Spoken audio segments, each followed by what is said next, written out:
يا صباح الفل وصباح الطاقة الإيجابية وصباح كل حاجة حلوة في الدنيا. تعالوا نستقبل يومنا النهاردة بطاقة أمل جديدة، وندعي ربنا إن يرزقنا بركة هذا اليوم. ويلا نبدأ الفيديو بتاعنا بالصلاة على الرسول. اللهم صل وسلم وبارك على سيدنا محمد وعلى آله وصحبه أجمعين. يلا نسمي الله ونبدأ الفيديو. انا النهارده صحيت نشيطه وقلت النهارده هجيب زينه رمضان ان شاء الله. كل يوم بكسل وبقول بكره بكره، بس رونزه بصراحه مش سايباني في حالي خالص. كل يوم تقول لي يا ماما انتي قلتي هنزل اجيب الزينه النهارده، هنزل اجيب لكم الفوانيس النهارده. فان شاء الله النهارده يعني بدون مقاطعه اول حاجه هعملها في يومي ان انا انزل اشوف زينه رمضان. كفايه انا كسل كده، عايزه افرح البنات بقى ونفرح كلنا. كل سنه وانتم طيبين وبألف خير.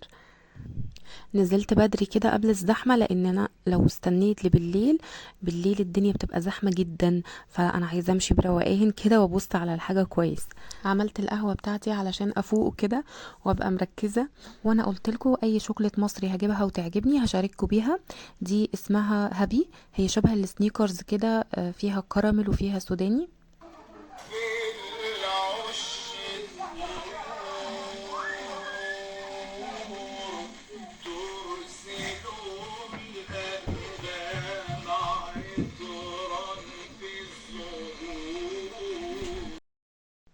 شغلت إذاعة القرآن الكريم في البيت قبل ما انزل وتوكلت على الله، والحمد لله أخيرا جبت زينة رمضان وشوية حاجات كده كانت ناقصاني في المطبخ. هشارككم بيها إن شاء الله الفيديو الجاي، علشان الفيديو النهاردة حاجات جميلة قوي وهتعجبكم. عارفين انتوا الايام اللي هي بتكون قبل رمضان بحاجات بسيطة كده بنبقى عاوزين نلحق نعمل فيها حاجات واكلات كده ممكن ما نعرفش نعملها في رمضان. هو روتين النهاردة ان شاء الله هيكون كده. اول حاجة قلت هبدأ هعملها لهم كيك البرتقال. عايزة اقول لكم من اول الشتاء تقريبا نفسي اعملها وما بعملهاش، مش بتصادف بقى ان يكون مثلا عندي برتقال او حاجة، فبستسهل واعمل اللي هي الكيكة اللي بالحليب، اعمل اي نوع كيك تاني. فقلت لا انا هستغل فرصة ان انا عندي برتقان وهعمل كيك البرتقان. نفسنا فيها كلنا بصراحة. بس النهاردة بقى هعملها بتركاية كده مميزة. يعني عايزة اقول لكم ان الطريقة دي طلعتها روعة بجد، كان طعمها خطير جدا وعجبتهم قوي. عملتها لهم بصوص كده من قشر البرتقان. بجد بجد لازم تجربوها، يعني اللي جرب كيك البرتقان العادية فايته كتير قوي ان هو محطش عليها الصوص ده. اول حاجة هبدأ اعملها هو الصوص. هاخد القشر بتاع برتقانتين، بس هبعد عن الجزء الابيض. وعلشان نبعد عن الجزء الابيض اكتر حاجة استخدمي القشارة اللي هي بتاعه البطاطس، لان السكينة مش هتطلع معانا الجزء الابيض ده كله. القشرة البيضة دي هي اللي بتمرر قشور البرتقان لو احنا هنعملها صوص، او حتى لو هتعملي الكيك بنحط لها بشر برتقان برضه عشان يبقى طعمها حلو الكيك نفسه. برضو ابعدي عن الجزء الابيض ده لان هو بيمرر اي حاجة يتحط فيها. قطعت القشر زي ما انتوا شايفين كده، وحبيت برضو ان انا اعمله سلايز اكتر. عايزة ارفعه عن التقشيرة اللي القشرة قشرتها لي. جبت السكينة فلقيت بصراحة ان السكينة مش هتنجز معايا خالص، فجبت المقص كده، وكان بصراحة اختراع حلو قوي يعني ان انا اعملها بالمقص. طلعت معايا كده رفيعة وشكلها حلو. هعمل كل كمية القشر بنفس الطريقة كده، وبعد كده هجيب حلة هحط فيها كوبايتين مية، وهودي قشر البرتقان ده على النار. يدوبك بس كده المية تغلي تاخد غلوة، وهصفيها. وهكرر برضو الموضوع ده تاني مرة تانية. ليه انا بعمل كده؟ علشان عاوزة كل المرارة اللي موجودة في القشر تخرج. حتى لو احنا برضو مش حاطين فيه الجزء الابيض اللي قلتلكم ان هو بيعمل المرارة، برضو ده زيادة تأكيد، لان ده صوص فمش عايزين حاجه مره كده تيجي في بقنا، مش هيبقى طعمها لطيف خالص يعني، فبنأكد بس. دي بقى كده طريقه الكيك. انا عايزه عصير برتقان، يا اما هعصره بالعصاره وهفضل اعصر فيه لحد السنه الجايه، وانا بصراحه ماليش بقى يعني خلق الكلام ده، عايزه اخش على الغدا على طول، مش عايزه اضيع وقت. فقلت خلاص البرتقانتين اللي انا قشرتهم دول هحط عليهم اتنين تاني، وهضربهم في الخلاط مع شويه ميه وانجز وقت. المهم لو انت هتعملي كده ما تطوليش، يعني ما تعمليش مثلا العصير وبعد كده تنشغلي في حاجة تاني وما تبدأيش في الكيك. لا، طالما عصرتي البرتقان بالطريقة دي تشتغلي فيه على طول علشان ما يمررش منك. دي بقى ميزة العصر في العصارة. العصر في العصارة ممكن يقعد معاكي شوية حلوين ما يمررش، انما هتضربيه في الخلاط كله مع بعضه لا، ده اشتغلي فيه على طول، سواء انت هتعمليه عصير شرب، سواء هتدخليه في كيك، هتعملي بيه اي حاجة، لازم تشتغلي بيه على طول. لان اكيد وارد هتلاقي برضو حتى لو انتي منضفاه كويس جدا من القشرة البيضة، برضو هو الالياف اللي موجودة في البرتقانة نفسها دي بتمرر. المهم هم عملوا معايا بالظبط كوبايتين من عصير البرتقان، وكنت بشر عليهم بشر برتقانة في اول الفيديو كده، حطيتهم على بعض وحطيت 4 بيضات في الخلاط وعليهم كوبايتين من السكر وعليهم الفانيليا. هضربهم كده شوية مع بعض، وبعد كده هنزل بالسمنة والزيت، كوباية واحدة بس سمنة على زيت. انا استخدمت سمنة جنة اللي هي بطعم الزبدة النيوزيلندي اللي انا كنت وريتها لكم في مشتريات امبارح، وقلت لكم ان انا جربتها قبل كده، ريحتها وطعمها تحفة بجد يا جماعة من غير مبالغة. يعني انا مش هبالغ في حاجة كده او مش هتكلم على حاجة كده وافضل اشكر فيها غير وهي فعلا تحفة. السمنة دي خلت ريحة وطعم الكيك في حتة تانية خالص. انا في اول مرة في حياتي اعمل كيك برتقان بالطعامة دي. عملت كيك برتقان كتير جدا في حياتي وكانت طالعة تحفة وجميلة وكل حاجة، بس دي اعظم كيكة برتقان عملتها، والسر في طعم السمنة اللي موجود في الكيك. هاتوها وجربوها بجد هتدعولي. كده انا حطيت كل السوائل مع بعض. ده يا جماعة مقدارين مش مقدار واحد، تقدري تعملي مقدار واحد، بس انا عايزة اعمل مقدار كبير، يعني تبقى صينية كبيرة كده علشان ان شاء الله هنتعشى منها والولاد يكونوا رايحين جايين عليها كده لو جاعوا او كده. هحط بقى الدقيق، بنخل الدقيق كده علشان يديني نتيجة كويسة للكيك. انا حطيت هنا 5 كوبايات من الدقيق، لو هتعملي مقدار واحد هتحطي 2.5 كوبايات للمقدار الواحد، وكيس ونص من البيكنج باودر. هقول لكم مقادير الصينيه الصغيره لو انتم مش عايزين تضاعفوا الكميه زي ما انا عملت. المقادير هتبقى بيضتين، عليهم كوبايه من السكر، عليهم كوبايه من البرتقان وشويه من بشر البرتقان، وطبعا الفانيليا، ونص كوبايه من الزيت على سمنه. انا بحط الميكس ده مع بعض بجد بيظبط لي الكيك جدا. الزيت والسمنه مع بعض بيعملوا معادله كده، بتبقى الكيك مظبوط، غير بصراحه لما بستخدم الزيت بس او السمنه بس. وكوبايتين ونص من الدقيق، وعليهم باكت واحد من البيكنج باودر او اقل من باكت. دلوقتي بقى انا بنخل كل كمية الدقيق، وما تنسوش ان في قشر برتقان موجود على البوتاجاز، بديله الغلوة التانية. وخلي بالكم المية اللي هتطلع من القشر دي ما تترميش، هستخدمها في وصفة هقولكوا عليها. بعد ما نخلت كل الدقيق هبتدي بقى انزل بالسوائل واحدة واحدة كده، وبالسباتيولا هقلب الدقيق من تحت لفوق وبالراحة علشان مخرجش الهواء اللي دخل في الخليط بتاع الكيك.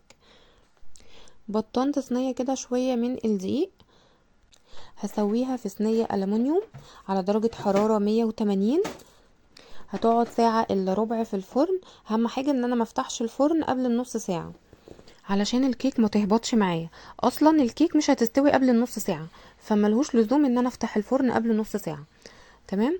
المية بقى اللي انا صفيتها مرتين من القشر البرتقان دي انا احتفظت بيها في برطمان، ومعلش بقى ما لقيتش حجم اصغر من كده. كل البرطمانات اللي حجمها اصغر استخدمتها في التجهيزات بتاعه رمضان اللي كنا عاملينها مع بعض. فحل على النار هحط كوبايتين من السكر، عليهم كوبايتين ونص من المية، وهستنى بس لحد ما يبتدي ان المية تغلي كده شوية، وهنزل عليها عارفين انتوا اللي هو ايه، على طرف معلقة الشاي ملح ليمون. انا بحب جدا استخدم ملح الليمون في الشيرة او الشربات اللي انا بعمله للحلويات. اي حلويات اي صوصات بيتعمل لها شربات انا بستخدم ملح الليمون بديل لليمون، بيدينا تيست حلو كده زي الحلويات اللي بتتباع بره بالظبط. وهنزل عليه بقشر البرتقان، ياخد كده غلوتين لحد بس ما الشربات احس ان هو خلاص ابتدى ان هو يعقد كده شويه، مش عاوزاه يبقى تقيل قوي، مش هقعده على النار كتير. انا بختبره بالمعلقه بشوفه عقد ولا لسه. سيبته بقى على النار، وكمان سبت الكيك تستوي براحتها، ودخلت بقى في الغدا قلت برضو عشان انجز وقت. كان جوزي جايب لي شويه الخضار دول مع سمك شعور. النهارده ان شاء الله هنتغدى سمك شعور. ودي حاجة السلطة، قلت بدل ما اغسل طماطميتين وخيارتين وفلفلتين على قد السلطة، لا انا هغسل الخضار كله واطلعه على المنشفة دي ينشف، وبعد كده بقى احطه في التلاجة.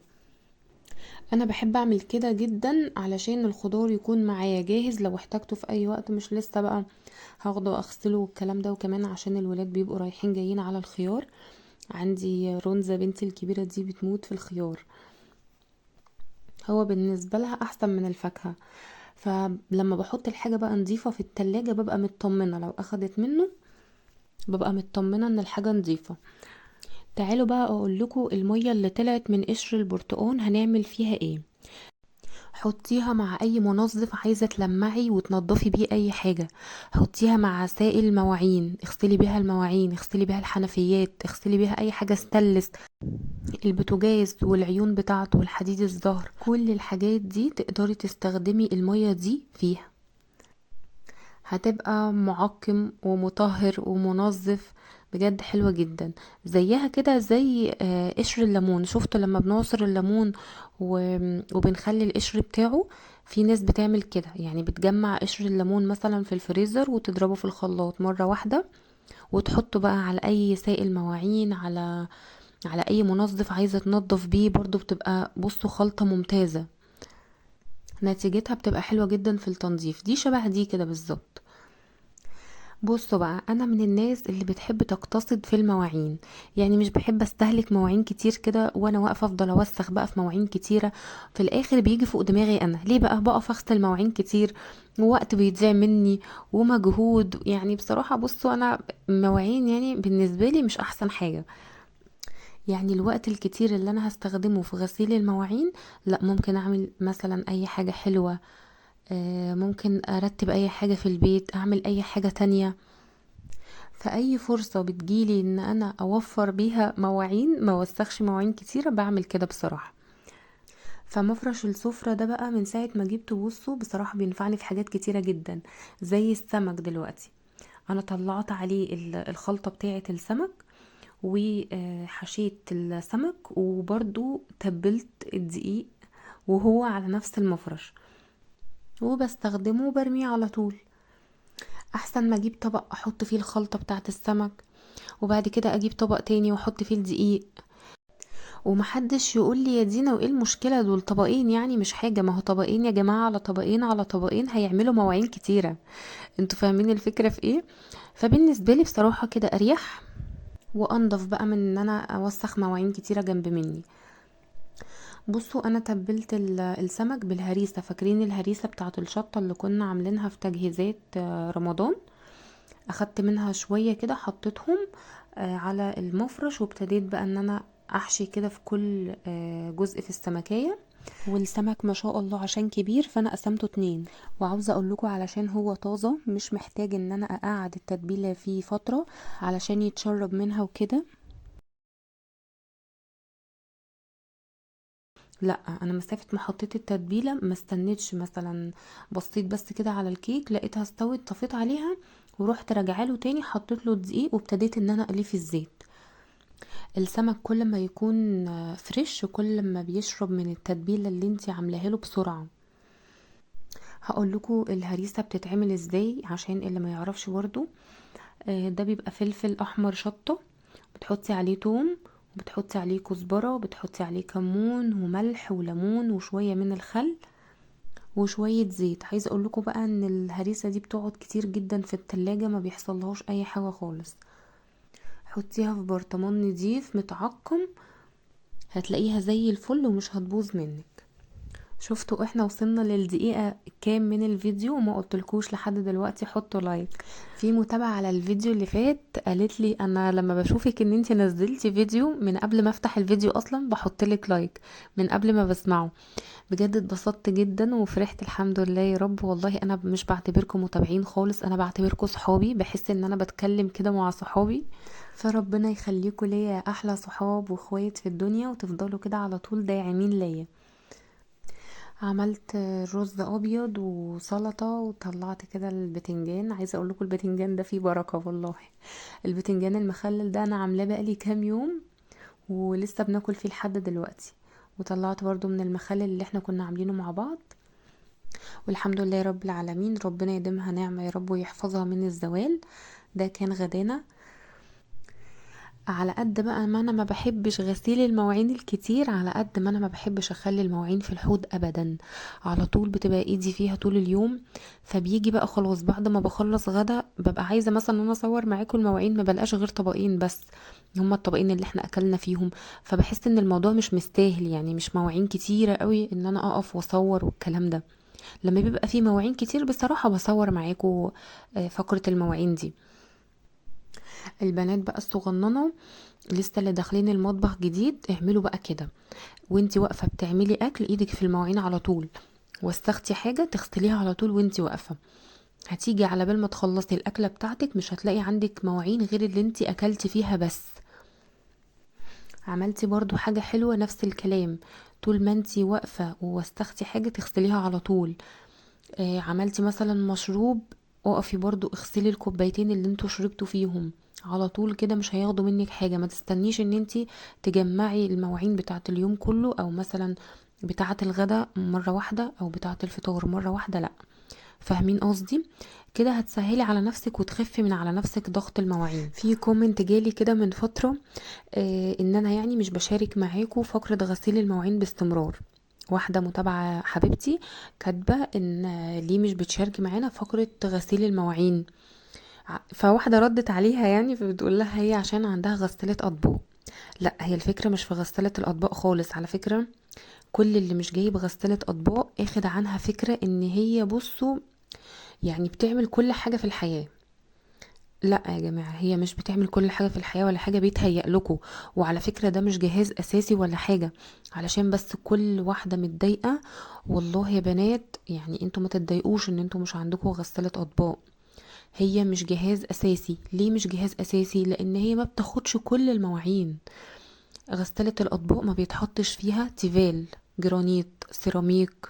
كل دول بيتحطوا فيها بيطلعوا متجرحين يا بايظين خالص، على حسب بقى جودة الحلة اللي عندك او على حسب جودة الطاسة. لو عندك نوع الطاسات والحلل كويس جدا، اقدر اقولك ان انت هتاخدي نتيجة كده ايه، نص نص كده، الحاجة هتطلع لك متخربشة.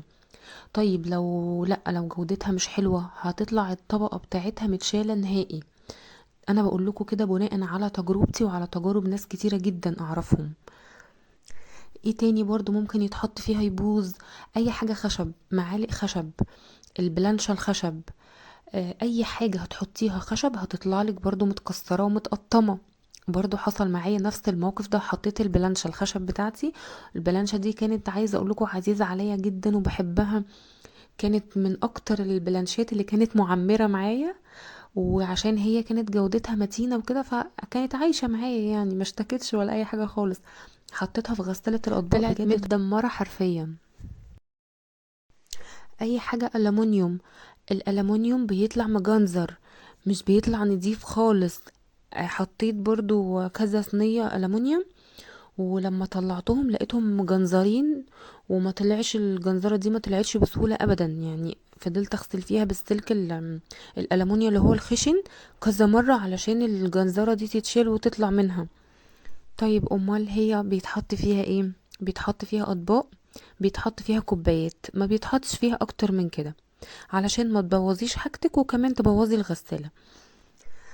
طيب انا بقى ما بستخدمهاش برضو ان انا احط فيها اطباق ولا كوبايات. ليه؟ لان زي ما قلت لكم هما طبقين بيتغسلوا، فمش محتاجة ان انا احطهم في غسالة اطباق. يعني هما طبقين، انا مش هكوم اطباق علشان اغسلهم مرة واحدة في غسالة الاطباق، بجد كده مش انجاز خالص يعني. يعني هي كويسة ولا لأ؟ كويسة لو عندك عزومة كبيرة، هتوسخي طبعا كمية أطباق وكمية كوبايات وكمية معالق، هتحطي بقى الحاجة دي فتنسيها.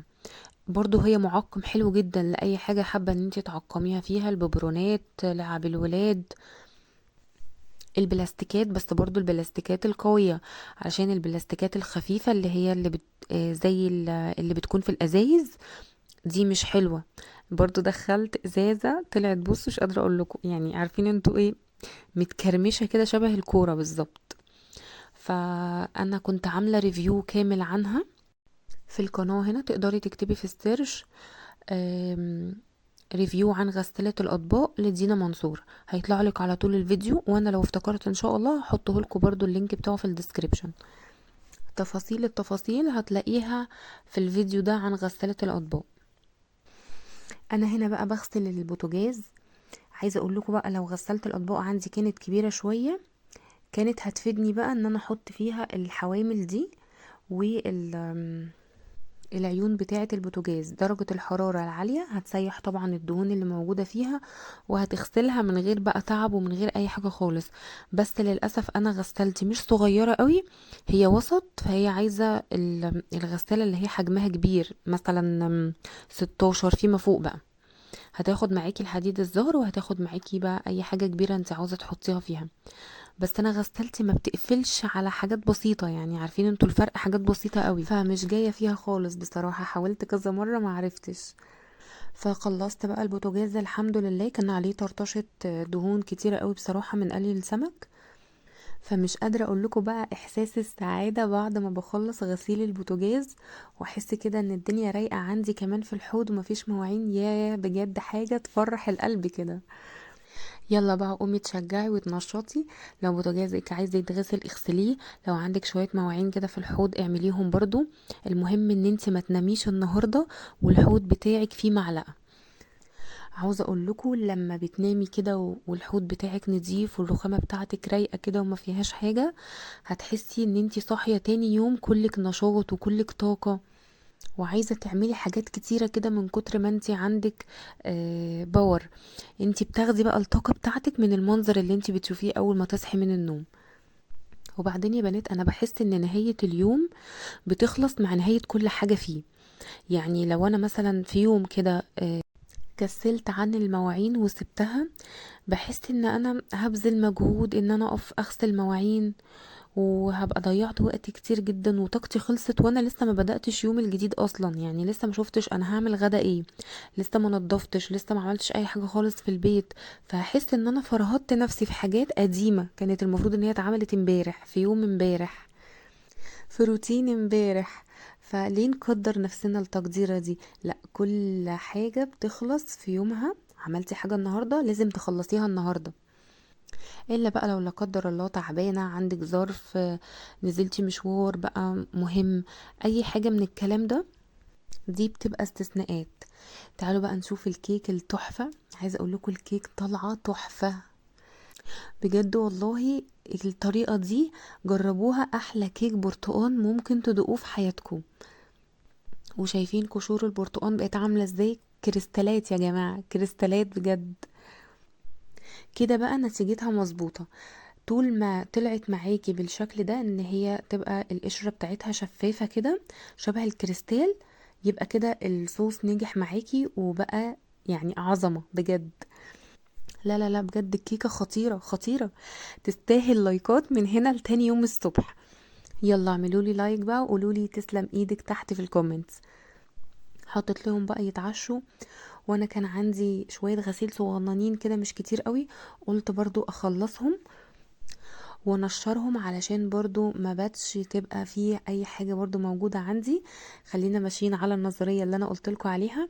عندك اي غسيل في سبت الغسيل وحسيتي كده ان هو خلاص كده جمع معاكي شوية حلوين، اغسليهم، ما تستنهمش لتاني يوم تقولي انا هبدأ بيهم مثلا في اليوم الجديد معايا. لا، ما تستنيش، اغسليهم في نفس اليوم وخلصيهم. ولو عندك اي حاجة عايزة تخلص برضو خلصيها في نفس اليوم، بحيث ان انتي تستقبل يوم جديد زي ما انا قلتلك بطاقة جديدة. والله يا بنات، لو مشيتوا على النظرية دي هتحسوا ان كل يوم جديد بيجي عليكم هيبقى فيه روقان كده، مفيش لود عليكي وضغط انك عاوزة تخلصي الحاجة دي علشان تبدأي في يومك الجديد وفي اكلك وفي حاجتك. امشوا بس كده على النظرية دي بجد هتدعولي.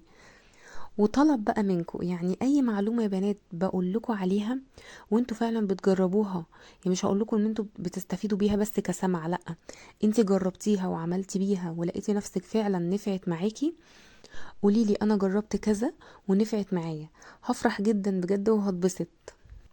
ده كحافز ليا يعني ان انا اقدم افكار اكتر واكتر. يلا تصبحوا على خير بقى، استودعكم الله. ما تنسيش بقى اللايك والاشتراك. مع السلامة.